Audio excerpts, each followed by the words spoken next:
Hi, thanks for joining. My name is McMonigal, and this is work I did with Sarah Larson at North Carolina State University. And today I'm going to talk about how El Nino Southern Oscillation, or ENSO, explains the link between Indian Ocean dipole and the meridional ocean heat transport. And this was recently published in GRL.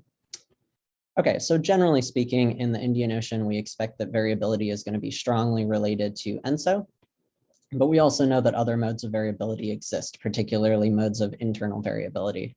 And so some of these are the Indian Ocean dipole, the Indian Ocean basin mode, subtropical IOD, and the Anglo Nino. And I'm mostly just going to focus on Indian Ocean dipole, which I'll call IOD.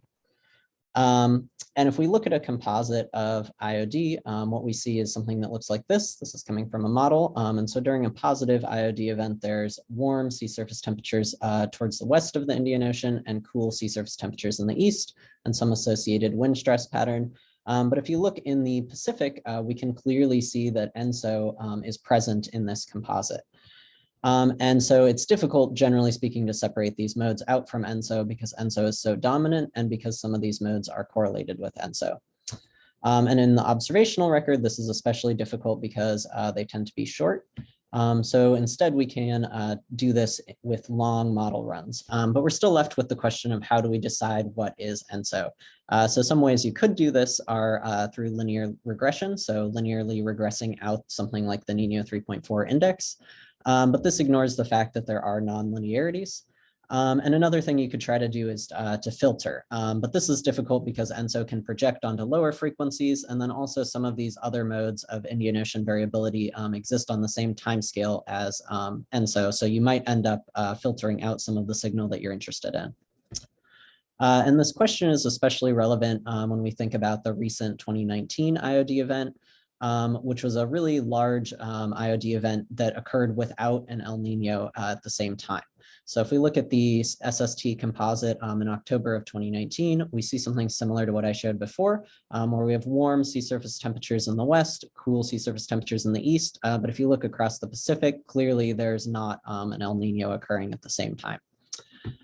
And so this leads to the question of whether IOD events, such as this 2019 IOD event that occur without El Nino, might have different impacts on the ocean than IOD events that occur at the same time as El Nino. And so one way we can think about this is thinking about the meridional ocean heat transport.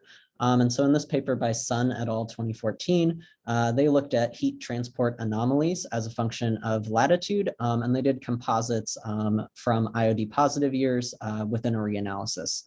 And so they used this to argue that there is anomalous ocean heat transport that's forced by IOD.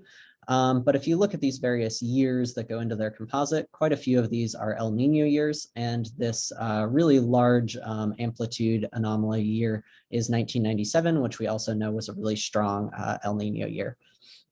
And so we want to do something different to actually separate out IOD from ENSO.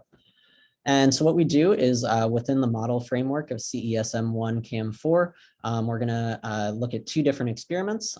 So the model has land, cryosphere, atmosphere, and ocean models. And the ocean is nominally 1 degree horizontal resolution with 60 vertical levels. And everything's pre-industrial forcing so that we're focusing on natural variability. And we're going to compare two models. So one is the fully coupled model, which I'll call control. And this resolves all of the physics that you are resolving within a 1 degree ocean. And then we're going to compare that to a model where ENSO has been dynamically removed, which I'll explain what I mean by that in just a minute. And I'll call that the no ENSO model. And we have a little over 300 years from each experiment.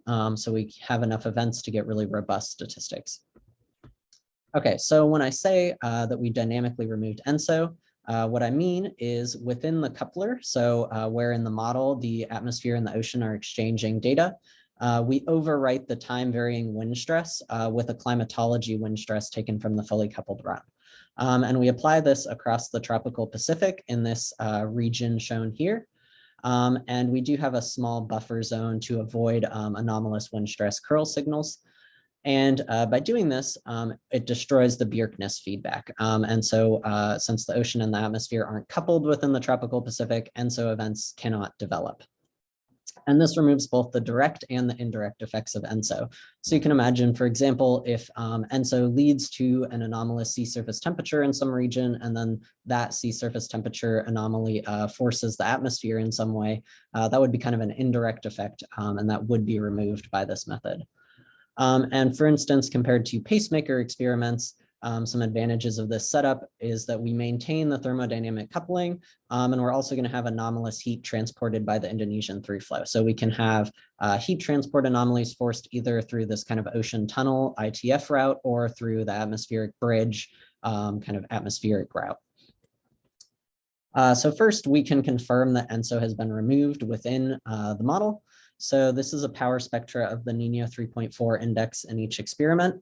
And in control, you can really clearly see this 4-year ENSO peak. ENSO is a little bit too regular within this model setup compared to observations. But when we look at no ENSO, we see that there's really strongly reduced variance on all timescales, including timescales longer than that 4-year ENSO peak.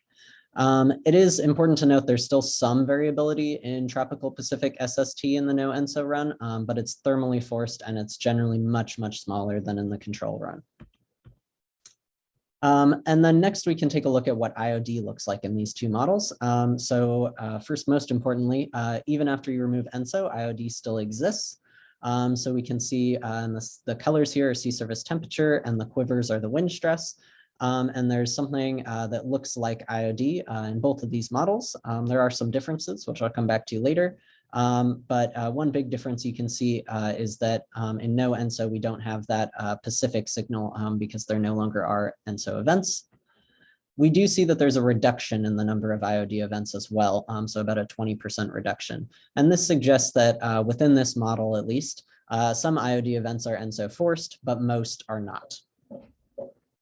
Next, we calculate meridional ocean heat transport as a function of latitude.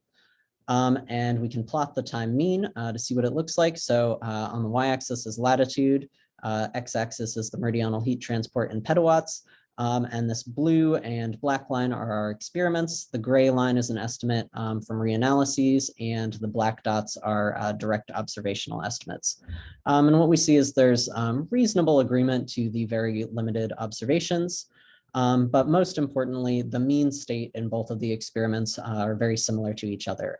So we can compare the two experiments to each other and use that to say something about the impact of removing ENSO. Next, we can take a look at the meridional heat transport variance as a function of latitude. And not too surprising, removing ENSO reduces the variance. On average, across all latitudes, the variance reduction is about 33%. But the greatest reduction in variance is near the latitudes of the Indonesian through flow. And that's not too surprising because we know that the Indonesian through flow is really strongly impacted by ENSO. And then next what we can do is look at the correlation between ENSO and meridional heat transport and between IOD and meridional heat transport. So this is within the control model. The x-axis here is the lead or lag, and the y-axis is latitude.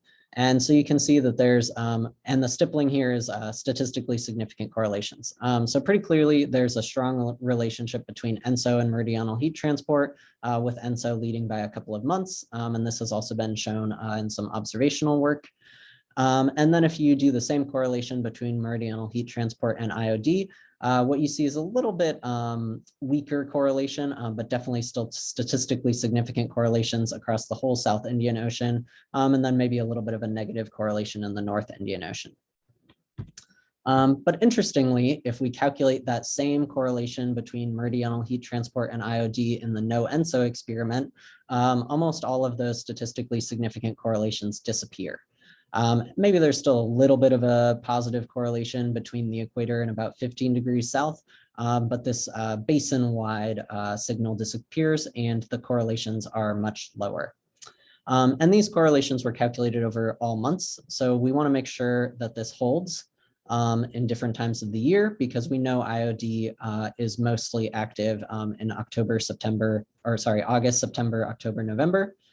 So now what I'm showing is the zero lag correlation as a function of latitude on the y-axis and month on the x-axis between meridional heat transport and IOD in the control model on the left, and then in the no ENSO model on the right. So starting on the left-hand side in the control model, we can see that there's really strong correlations from August all the way through to about March in the control model.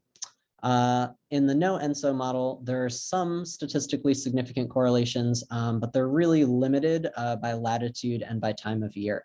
So between August and about October, there are some statistically significant correlations between about the equator and 15 degrees south. And maybe in November, there's some negative correlations in the North Indian Ocean. But most of these significant correlations have disappeared or at least weakened once we remove ENSO. And so this leads to the question of why. Why do we see this relationship between IOD and heat transport when ENSO is present and we don't see it when ENSO is removed? And the reason for that is that there are different wind stress patterns associated with the ENSO forced IOD and the internal IOD. So if we look again at the composites of IOD in each model, now below I've plotted the difference between the two. And there are some sea surface temperature differences, particularly off the coast of Australia. But most notably, there's an anticyclonic wind stress difference. And it turns out this difference in the associated wind stress between IOD that occurs with ENSO and IOD that occurs without ENSO through anomalous Ekman temperature advection and geostrophic temperature advection can describe really well the difference that we're seeing in ocean heat transport. And then lastly, this leads to the question of, now that we know that internal IOD is not causing heat transport variability, what is causing heat transport variability besides ENSO? And so to look at this, we calculated the EOF of the heat transport as a function of latitude in each model. The patterns are shown here. The control one turns out to look a lot like ENSO, so I'm not going to show the pattern, but I will show the pattern for the no ENSO EOF.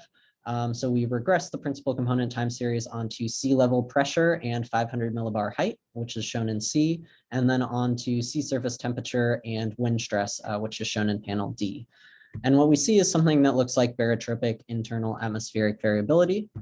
The principal component time series does have a weak, although statistically significant correlation with both subtropical IOD and Ningaloo-Nino. And that suggests that those modes might play some role in heat transport variability, although it doesn't seem like either of them is dominant.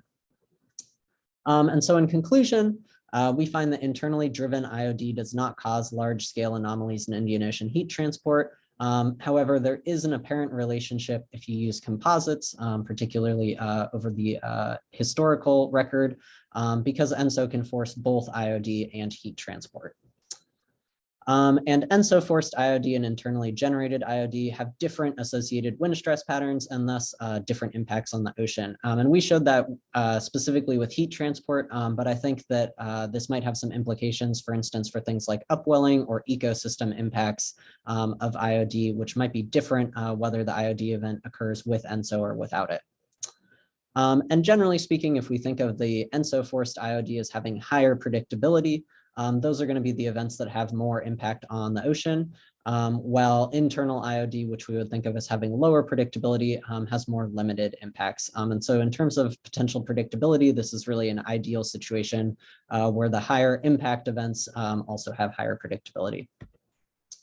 And so, as I mentioned, this was recently published in GRL. So if you're interested, there are more details in that paper. And then I have my website and my email address listed here. So feel free to get in contact. I am currently a postdoc, so I'm always looking for more permanent positions. So if you're hiring or if you want an early career seminar speaker to talk about the Indian Ocean, please feel free to contact me. Thanks for listening.